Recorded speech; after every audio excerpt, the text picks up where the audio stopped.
бөлүшүп койгонду унутпаңыздар. Мына музоосу эмип атат туугандар. Эркек музоосу менен баасы 200 000 сом ушул музоосу менен. Аркыдагы 200 000 сом. Анын музоосу чоң бирок туугандар. Мына көрүңүздөр. Төртөө тең иштейт экен үрктөрү. Достор, желиндери. Мына.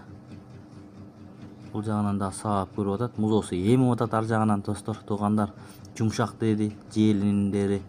Көрүңүздөр мына. Төртөөнөн тең чыгат экен сүттөрү. Караңыздар достор.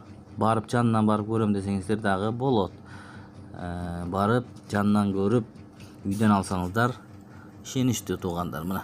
Андан кийин мына ушул таза кандуу швиц чоң уй туугандар. Караң